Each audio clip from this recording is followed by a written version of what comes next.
The following program is a co-production of the Chazen Museum of Art and University Communications at University of Wisconsin-Madison.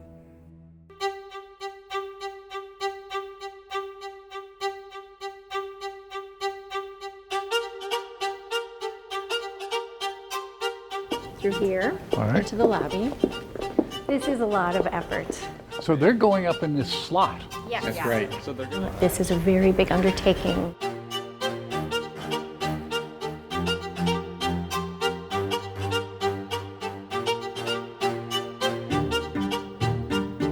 And then they'll start lifting. But I think the result is going to be fantastic. All right. So okay. So let me just make sure I understand this.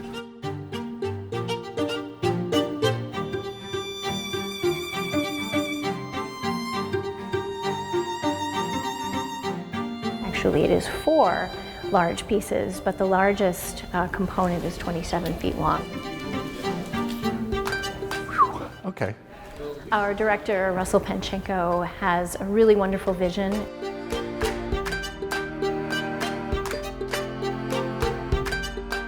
Oh, you're going that way. And I think it's really wonderful that he and Jim Dine are working together to bring this into the gallery. I can see what you got. I see what you're doing. We discussed removing entire windows. So there, and there. We discussed cranes and lifts. This is sort of, we're kind of like doing a Y-turn. In the end, we found a way that we could rig it up a stairway, and then we had to figure out exactly how we could swing a 27-foot crate around various corners and through hallways so that we could actually get it into this particular gallery. All right. Well, sounds easy enough.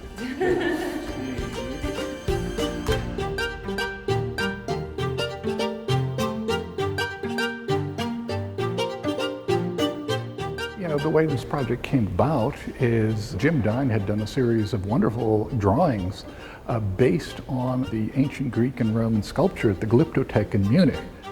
As we were walking through the gallery, and I thought to duplicate a relief in this room, and in a sense almost make it a temple of ancient art, which holds our ancient art collection, and then that space, which has been empty, just seemed as a perfect place to do a relief based on his drawings. It was a lovely idea, which I jumped into with great enthusiasm. He responded with enthusiasm.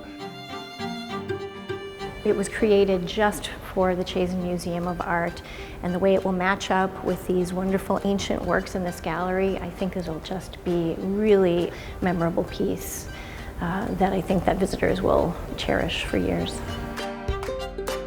People have looked at classical antiquity and taken inspiration from it.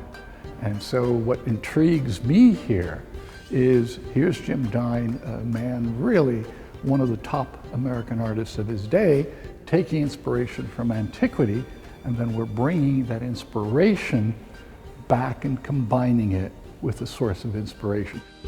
All right, we're off and running. Well, baby steps.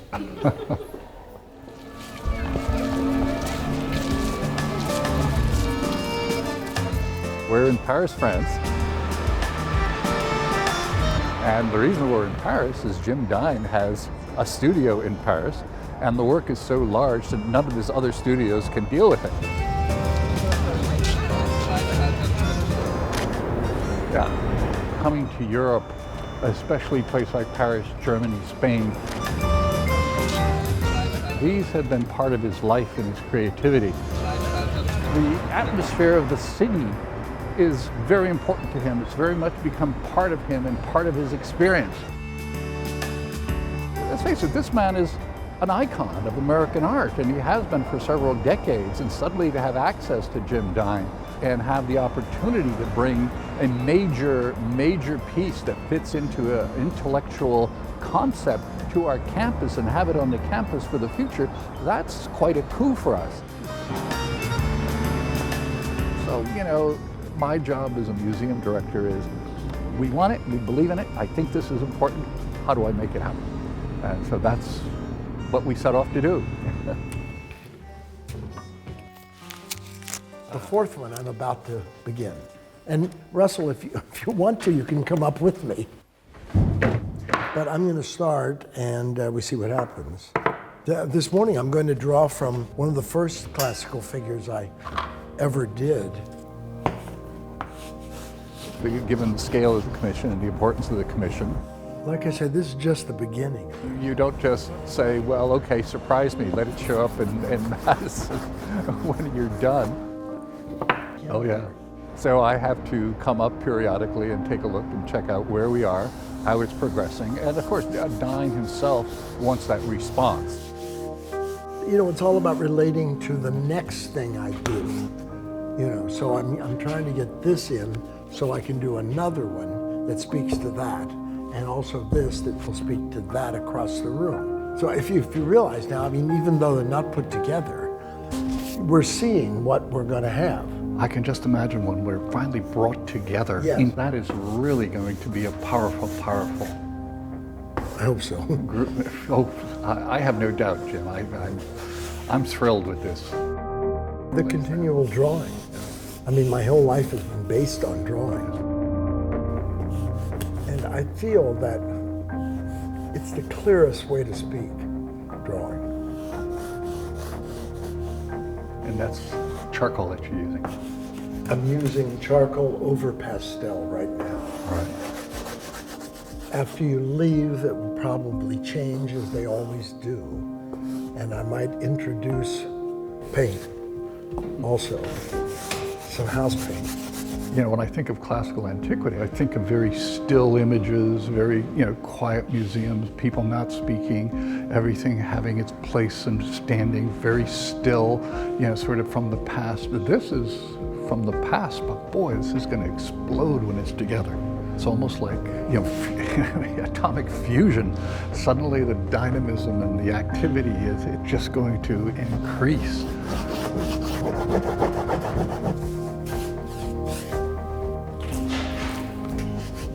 It's like a dream. It's like a dream of the antique. It's like a dream in that it's moving. It's moving. You're It's constantly absolutely moving through. You can't I stop agree. and stay still. I I agree. love that about Yeah, that. me too. Me too. I wanted the drawing to be right, but I also wanted a kind of accuracy that I don't care about here. I wanted this to be more of a riff on the antique rather than a record of it. There's enough records of it. I could go on for years with this. I really could. Well, there's more walls in the same gallery. That's true. One form of art is the traditional art forms that we know, paintings on canvases, sculpture, we're all used to that. But a lot of artists have been getting into installations, and they've been doing for centuries. I mean, you look at the Sistine Chapel, yeah, it's a painting, but look, it's a ceiling. The artists who arrive, who achieve, are always looking to do something bigger, more exciting, more interesting, to challenge themselves. And I want to do things in a museum context, but add a little life to that context. We had Grom who came and gave him the entire fourth floor. And there was an experience because the first day he came in with a bucket of paint and faced the wall, and he wanted audience right there. So his performing, his doing the art on the wall was part of the visitor's experience. And not only that, but he engaged visitors, he talked to them. And school kids were really enthusiastic because he talked to a school kid and he explained what he was doing, and he'd get them excited. And so each space is unique, each space is completely different than the other. Our primary purpose as a university museum is to educate people about art, and for us to get into areas that are outside of masterpieces, into areas of process, which are very much being explored by contemporary artists today, was an important, very important thing to do. So, this kind of installation, this kind of challenge, this kind of audience interaction between what the artist makes and the space that it's in.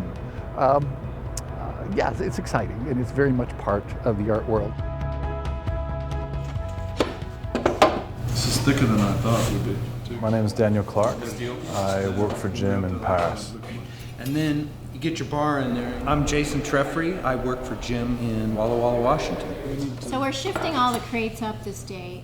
And this is the second meeting I guess we're having here in the museum, just to really, I guess, dot the I's and cross the T's. Well, we're here today because we're having preliminary meetings about how to attach the panels to the ceiling in here and the hardware that we'll need to go into the plaster. And so we're going to meet with the engineers here today. That's the reason we're going to put all the pressure right on the channel. That makes sense. Up and then down. Also a crew who will assist with lifting the works up in place on an angle here. It's a lot of people to coordinate and be on the same page. Really interesting to see and learn, you know, what goes into creating this, and that they're actually mocking it up in France and, you know, making sure all the seams line up perfectly, and well, it's not just a piece of canvas, you know, on metal backing. And You could put a strap around it. we're very grateful for the opportunity and to, you know, to be trusted and to assist, you know, the museum with everything that they have going on and making sure that things aren't overlooked and trying to have a good final product. Well, you know, people keep asking me, where is the painting right now? And about 2 weeks ago, I got a picture from Jim Dine's assistant showing a crate being lifted out of the building.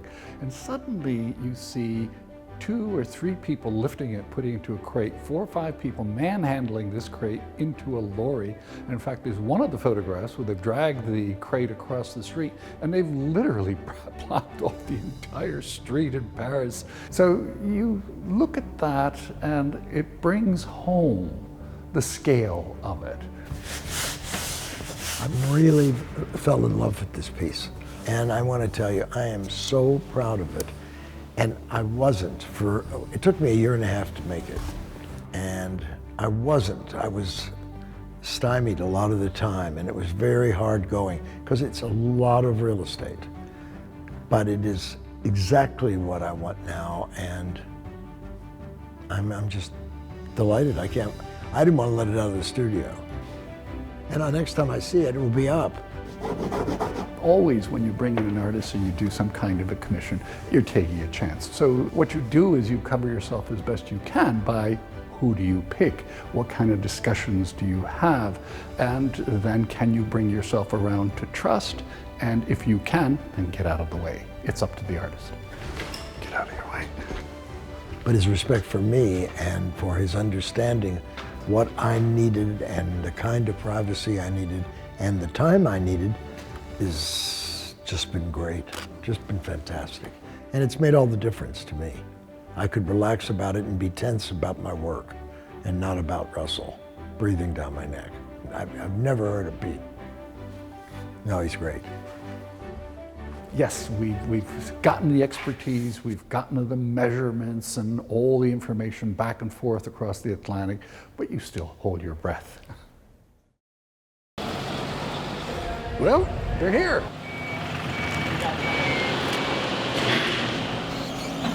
Couple years in the making, you know. Welcome back, everybody. Wow, this is amazing. I mean, having seen this in Paris, and now here it is on this side of the ocean. It's like fantastic. You can only ship things up to 22 feet long, air freight, but the paintings are too large to come to the States by air. We had to ship them by sea.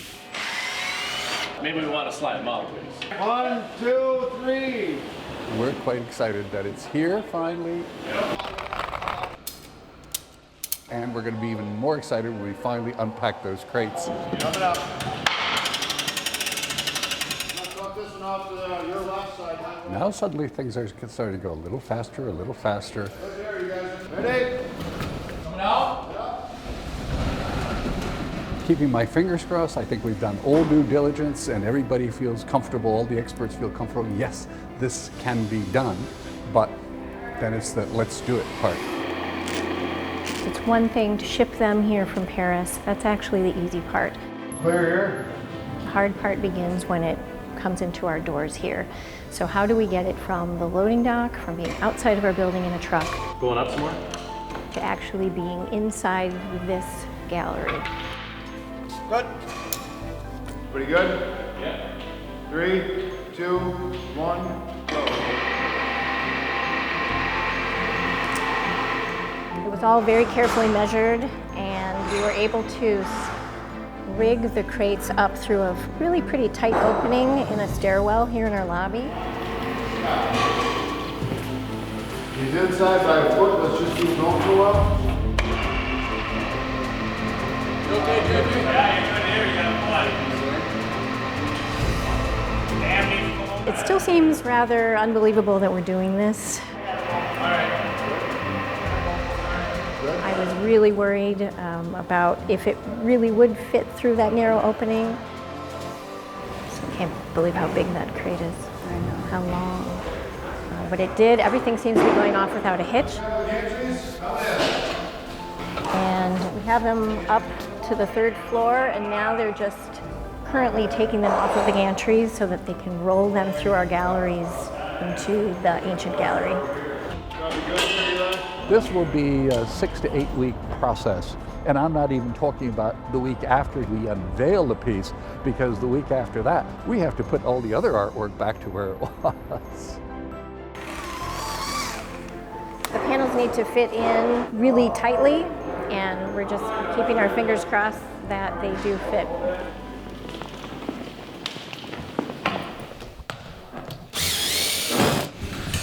Somebody's going to have to check my math here. His assistants, I think they also perhaps didn't exactly know how complicated this was going to be. The surface is incredibly fragile, so my big worry is how do we get it up there without touching it? I trust the team. These 2 guys that work for me are just brilliant. It's a little bit bigger than we've ever done before. It's just wire mesh with plaster over it attached to little thin pieces of steel. We're drilling some pilot holes to make sure we've got these cross beams, just to make sure everything lines up. Should be pretty close. Right above it. I think this first one, getting the system just sort of dialed in, will be the most difficult. And as long as it works well, we'll just copy it 4 times. But now, the next few days will be the big days. So full steam ahead. Exactly. Ready? Then they have to be lifted into place and hung. Yeah, right on the ends and then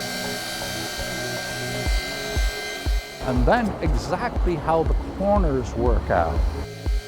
You know, how tightly will they fit? Will they rub one another so that they fit and work smoothly as a painting all the way around the room? There's only so much you can plan for. Once we get up there and we see how level the walls are and how straight and plumb the various walls and angles are. We gotta go up though.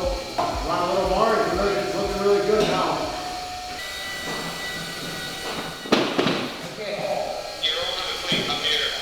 Now that's almost be able to tuck in up top. want to come off? I got my fingers underneath there. Really? I don't think so. Your whole top's falling away.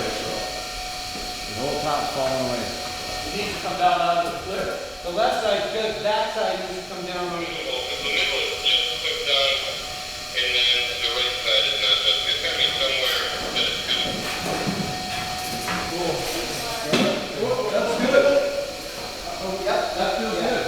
That's it. It needs to drop down that little bit on this side. I feel I'm in now. Yeah. All right, that's good. The top is good. He just confirmed it. We're good. 2 down. Got him. Nice. No, they look great. So cool.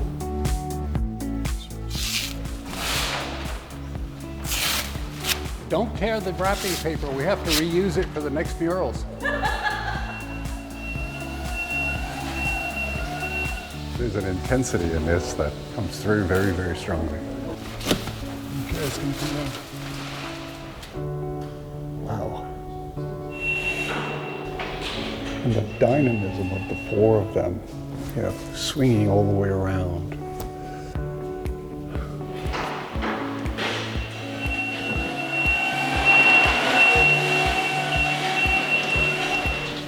Oh yes, oh yes.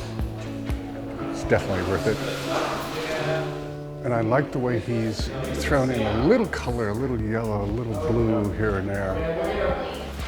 I think you started thinking of it as a ceiling and not as a painting. And, like that head particularly, it's just gorgeous. Yep, Alex, this is beautiful. It's absolutely beautiful. Yeah, I can't wait to get the classical art collection down here and placed, you know, so that whole relationship between antiquity and the present day gets to be, you know, demonstrated very clearly. I've never done anything like this. I don't think anyone has, have they? This configuration. Dan? What's next? He himself is aware of what he's achieved. You don't get the full feeling of the thing unless you're here. I had never seen it with all four sides butted together. So I'm quite dazzled by it. It's like I didn't do it. You know, I don't remember doing it, because I didn't do it this way. But it worked out just fine. I'm perfectly satisfied with it. It's exactly what it's supposed to look like. Should I get you one for Moulin Rouge, really? You could just go up and down all day. All day, back and forth. This one doesn't look like it's even. It looks like it's dipping down. You know, he's done far more than we ever expected.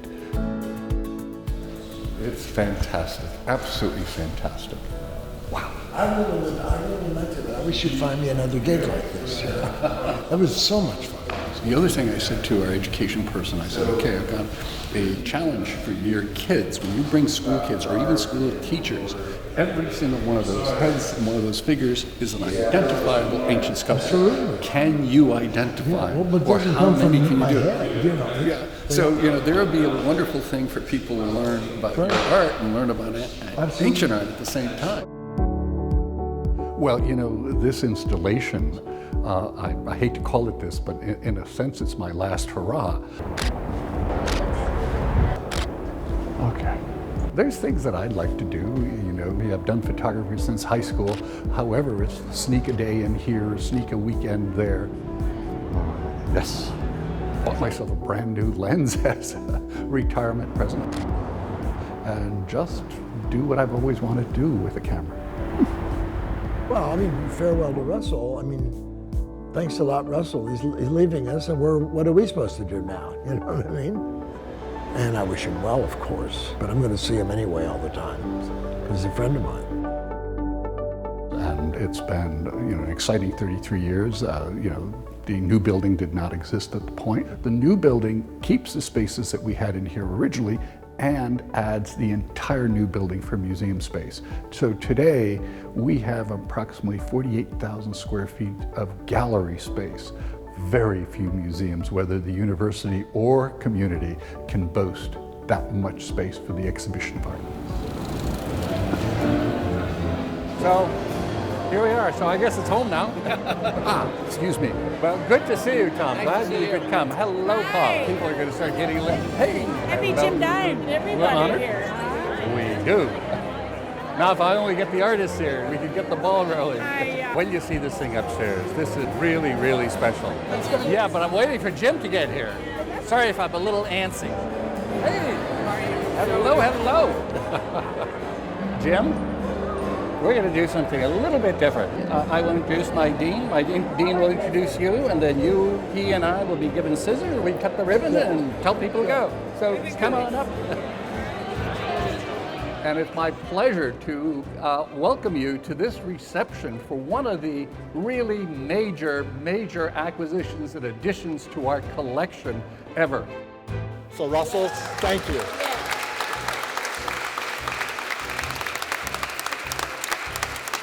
I love this work, and I'm really sad that it's here. It should be in my collection, you know, and this is ridiculous. that I let it go. Exactly. And I declare the exhibition open. You have a real treat coming. Enjoy yourselves. It's amazing to me how many people have come up to me in the course of the evening and say, well, you know, we weren't quite sure about some of the skulls. We liked some, but we didn't like, but we absolutely love this piece. It really is a tremendous piece, recognizable, either Greek or Roman piece of sculpture. To have something like this come in and sort of culminate my years as chief curator and director, I'm happy that it came under my tenure. Very happy, in fact. My most precious moments are working with artists and, you know, getting involved with them and their creativity and seeing what can happen in the course of the institution. And so this really encapsulates a lot of what, for me, being in the museum world is all about.